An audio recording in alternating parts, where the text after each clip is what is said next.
If there's one thing I have learned on my soulful selling journey, it's that it is so important to hear behind the scenes from other people doing it their way to help you figure out how to do it your way. So here is my journey to finding my voice and selling as myself. This is my soulful selling story. Welcome to the Soulful Sales Show, where we talk about believing in the value of your offers, getting them in front of your right people, and selling more of what you do in your unique way. Hi, and welcome back to the Soulful Sales Show. I am very excited to record this episode for you because we have a special new series happening from now over the next couple of weeks, and I'm calling it Soulful Selling Stories. So a couple of weeks ago, maybe it was even last week, I had the idea to celebrate the first anniversary, the first birthday of my Soulful Sales Society membership. And I thought, what better way to celebrate than to get the members involved? So right at the last minute, totally on a whim, I invited the members to book in a slot with me to have a short and sweet interview to share their biggest selling lessons or shifts. And I can say this up front, these conversations have been beautiful. I am so glad that I listened to the nudge to do this. It has been actually a powerful experience on two levels. Firstly, when you run a low ticket membership, you don't always get to speak with the members face to face and have these deep conversations. So it has been incredible to hear more about them, to hear more about their journey, and in and of themselves, what they have to share in those interviews, I hope and I know will be very, very inspiring, useful for you as well as it has been for me. But the second part of it really is also just as a membership owner, as a course creator, just hearing in their own words what my work has meant to them has been so powerful. And we don't always see when people are engaging with our work, especially when it's a low-cost membership. But it is there. It is happening behind the scenes, and it has been so amazing for me to hear all about it, which obviously was part of my plan, but I wasn't going into it hoping that they would just sing all my praises. Like, I want to showcase them as well. But what has come out of it has been really incredible validation for the work that I do and shown me just where people are seeing results and the parts of my work that they're most resonating with. So that has been an incredible experience. And actually, because of all the stuff that I've been learning, I'm probably actually going to record a debrief of this interviewing process. So it's all a bit meta. You haven't even heard the interviews yet, but I'm pretty sure I'm going to debrief it for my members. So look out for that. So yeah, what you're about to hear on the podcast series is a variety of different business owners that are all in different areas. And they've all had different journeys with their business and journeys with the way that they sell, finding a way to sell that works for them and sharing specific aspects of how they did that work for them. So I can't wait to share that with you. I'm going to share one a day starting, this is all very last minute, so it's either going to be tomorrow or it's going to be today, depends when this goes out. But yeah, I can't wait to share that. But before we dive into all of their stories, I thought I would kick off the series by sharing my own story. And it would be really easy for me just to think, well, you know it all already. You've probably been listening to the podcast for a while. You might have been following me for a while. I probably talk about this a lot. But actually, from my experience following other people, I know that I don't always know all the backstory. I don't always know all the behind the scenes. And some of you might be new to me. So I thought it would be really a good opportunity for me to share my own soulful selling story, especially since I have recently been going back through some of my older emails, some of my older marketing content, and really, seeing things from a different perspective and really thinking about how I did things back when I started. So today's episode is my soulful selling story. But before I get to that, I do have two very exciting things to share. So, as I said, it is the 1-year anniversary of the Soulful Sales Society membership. This is my flagship membership. It is my absolute baby. It has been the main project that I've been working on for the last year. It has been incredible and it is only getting better. But it has been closed for the last few months to new members. until now. It's not open right now, but it is opening next week. So at the time of listening to this, oh my God, I always say this when I'm recording podcasts, but I should have looked at the date before I hit record. Okay, so from the 22nd of April, we are going to be opening for a very limited period of time, just a few days. So if you have been thinking about joining me, if you have been wanting to get all of the mindset support, we have a brand new Sell Every Day challenge coming up in May. We have a whole course on sales mindset, feeling comfortable with the way that you are showing up and selling in your way. We have regular Q&A calls, all of that stuff.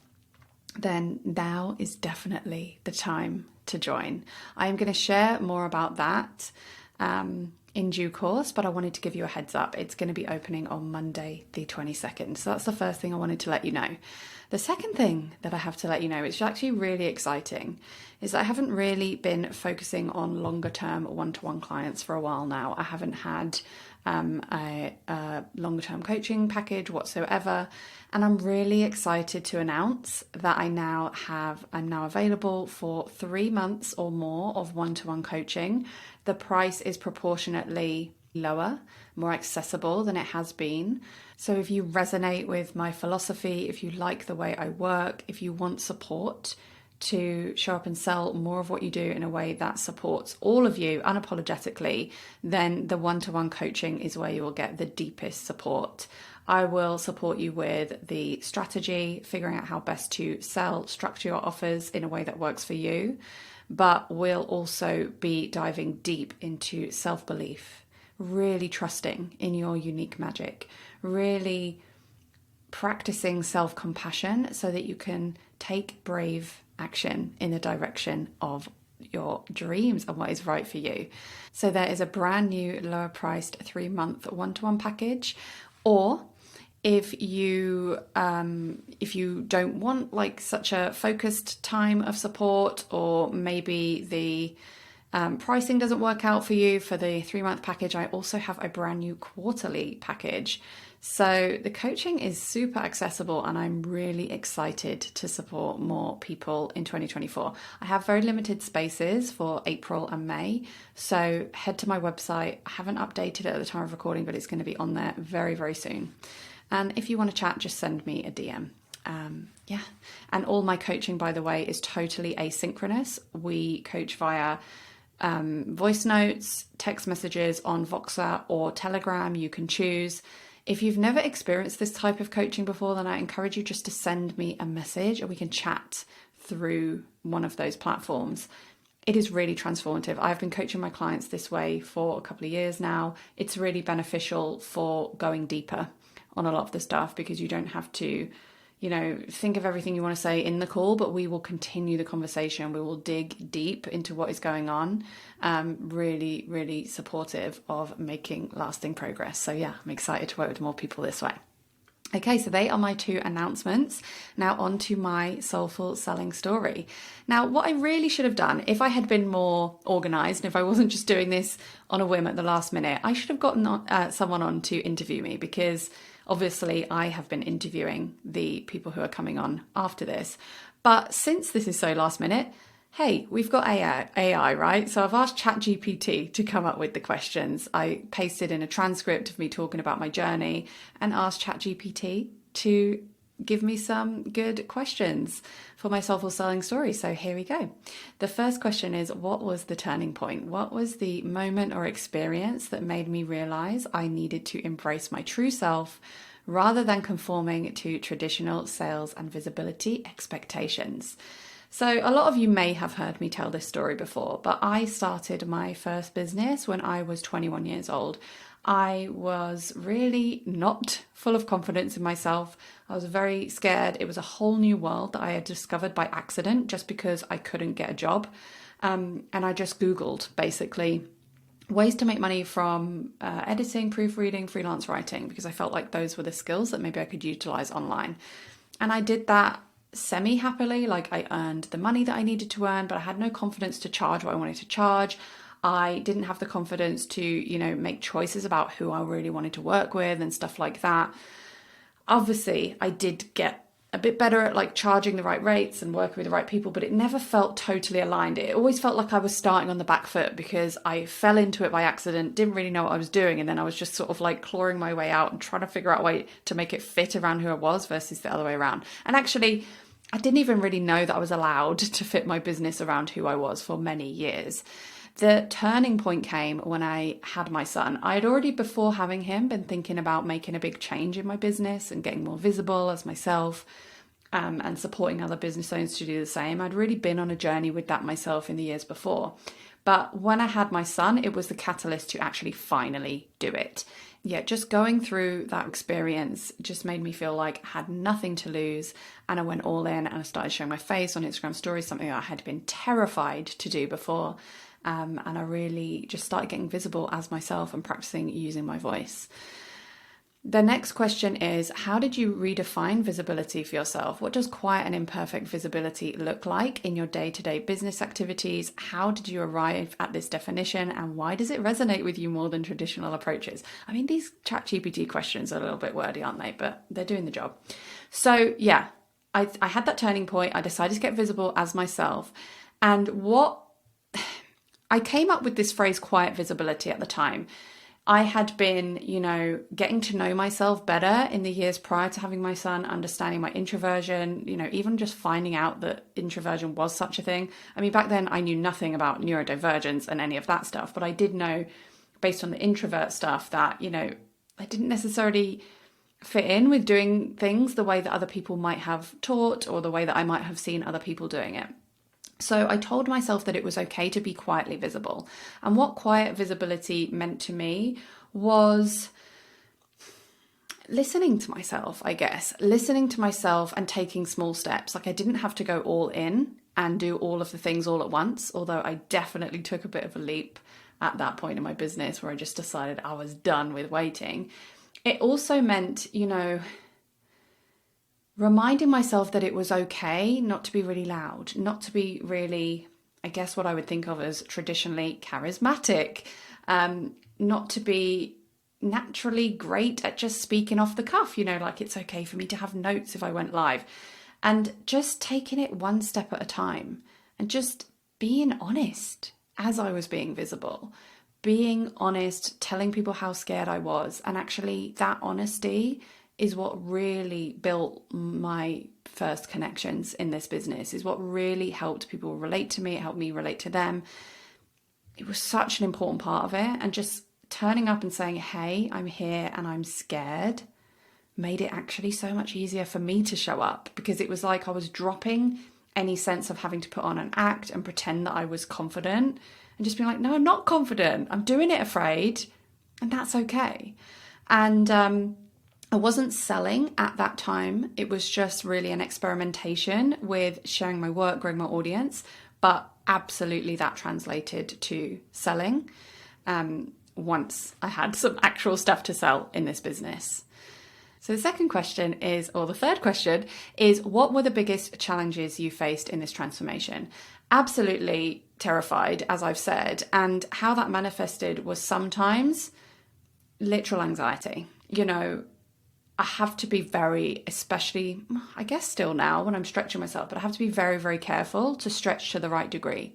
Very, very normal and expected, and actually encouraged to make yourself uncomfortable in the name of the right goals that you have for yourself. And obviously, the more you stretch, the more you make yourself uncomfortable, the more that your comfort zone grows. But we have to be really, really mindful not to overdo it. And I think that was something that I had to really learn to listen to myself about.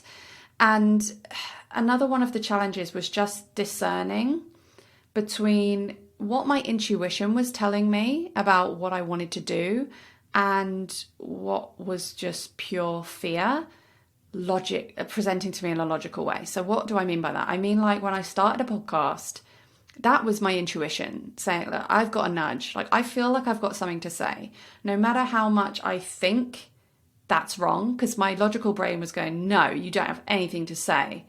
Like, why would anyone listen to you? You don't have anything unique to add to this conversation. Why on earth do you want to start a podcast, especially as a socially awkward person? You are not the person to do this. But I had a nudge. I had a feeling. I had an intuitive nudge. Like, I do have something to say and I do want to say it.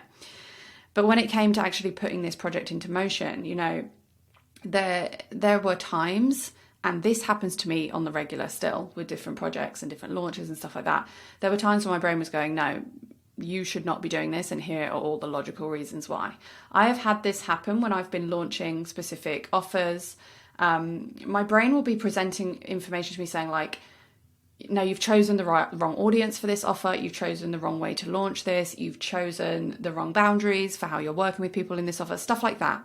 It all sounds very, very logical, but actually it can be very hard sometimes to discern whether that is fear speaking or intuition speaking. So I'm really glad that I chose not to listen to all of that, and I did move forward anyway, but obviously being kind to myself. I think that the other challenge is just the level of honesty. Like, naturally, I'm really, really private. I actually don't share loads of stuff about my personal life or anything like that. But I am vulnerable and open in the sense of sharing about feelings and my inner experience of running a business. And sometimes I've been too vulnerable and too open, and it hasn't felt good afterwards. So I guess it's just been a learning curve to figure that out for myself. Oh, and the next question that ChatGPT has for me is actually about honesty.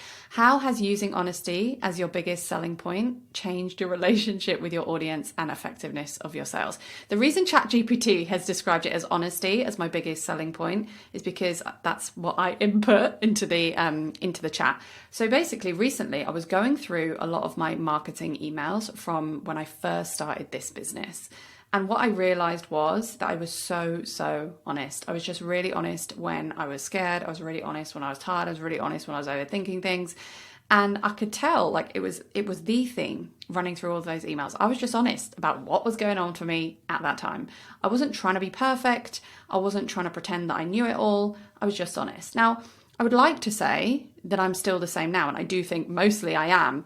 But I think that there was a certain level of honesty then that maybe you don't have anymore. And I think maybe it's as my audience has grown and there's more people reading, and I've got more regular rhythm in terms of launching and stuff like this. I don't know. It's just a gut feeling, but I will say that I really appreciated looking back at those early emails, and just I think what is so helpful about using honesty as a way to sell is that maybe looking at it from the other side. Like, how many times have you been showing up to sell something and it just doesn't feel quite in integrity? I don't believe that not feeling integrity is a sign that you're trying to trick people or manipulate people, but there are sometimes ways in which we are, constructing our messaging or our offer, like the promise of our offer, and it doesn't quite feel right. And I think that sometimes we think we have to be perfect. Like, if I am helping you to run really laid back launches, for example, in my Soulful Sales Society membership, what if I have a launch that's really, really hard, right? The story could come up that I'm not qualified to teach you about laid back launching or support you with laid back launching. Now, I hope that when you're listening to that, you're saying, no, of course not. But that is the kind of feeling that I'm talking about. So when we are honest, we release that. We release any shame. We release any, what's the word? I can't think of the word, but when if it feels, what is the word? I can't think of it, but it's like incongruence. We release that incongruence and we can just show up authentically. As overused as that phrase is, that really is what it is. I think that is it, just being honest. And it doesn't mean that you're sharing all of your wounds as you're going through everything. You're not sharing all of your dirty laundry, but if there is something, and most recently for me, that was just sharing that I'm quite chaotic behind the scenes sometimes. And as much as I help people to run their businesses with greater ease, it's something that I'm working on all the time for myself as well. And when I shared that post, it got it got some great conversation going off the back of it, that much more than if I had just showed up saying, here are 5 tips for organizing a business and not being a chaotic mess, So yeah, I would say that honesty was definitely my biggest selling point. It's still a huge part of what I do, but reading those older emails, I can see where maybe I get to lean into that a little bit more again. What advice would you give to someone who feels pressured to fit a certain mold in their marketing and sales efforts? Well, I will say that we are talking about this in some of the future Soulful Selling Stories episodes that are coming out over the next few days. But what I will say is it takes a lot of learning to listen to yourself. It takes a lot of learning to understand how you behave and how you think when you are scared. You'd think that you'd know that, right? But actually, there's a lot of manifestations of fear and self-doubt that are quite sneaky. And the more we can bring awareness to our behaviors and our feelings and thoughts, which is why we have a monthly mindset session in the Soulful Sales Society membership to help you with exactly that. The more you bring that awareness, the more you can practice self-compassion and figure out how to support yourself to do the scary thing that is the right thing for you, or even figuring out what that right thing is in the first place, because there's so much noise about what we should be doing and how we should be doing it. There's so many different ways to live life. There's so many different ways to be human. We need to figure out our unique way. So really learning to listen to yourself, crucial. And if you have been around for any length of time, you'll know my number one recommendation for starting that is a journaling practice. Obviously, having coaching is really, really powerful for that as well. Being in community with other people, Soulful Sales Society membership is a perfect example of that. Those are a few ways that I would say we get to see things differently, really connect with ourselves. And then it does take a bit of bravery, a bit of guts to start doing things a bit differently. But like I said earlier, stretching our comfort zone in the name of the right thing for us, not going all out and stretching and causing ourselves all the anxiety, but stretching enough to be uncomfortable, to ultimately expand what feels comfortable for us in the long run. Actually doing the thing, taking the action is very important part of it. And that is exactly what I hope to support you with the coaching and the Soulful Sales Society. So that is just a snippet of my soulful selling story, specifically related to showing up as myself, my quiet and imperfect visibility, and being honest to sell my stuff. So I hope that was a helpful insight into my journey. And like I said, these conversations that I've been having with my members have been just beautiful, and I cannot wait to share them with you. Make sure you are checking in daily for the next 10, 11 days. And don't forget, the doors for the Soulful Sales Society will open again on Monday, the 22nd of April. So don't miss it, because it's only going to be open for a very short period of time. Okay, thanks for being here, and can't wait to share the next story with you. Thank you so much for listening to another episode of Soulful Sales. If you have a moment to rate and review, know that it really does make a difference. And if you'd like to carry on the conversation, then you can connect with me on Instagram at Ruth Poundwhite, sign up to my newsletter at ruthpoundwhite.com/newsletter, or my personal favorite, join me inside the low ticket membership at ruthpoundwhite.com/membership. And keep doing what you're doing, because your work really does matter.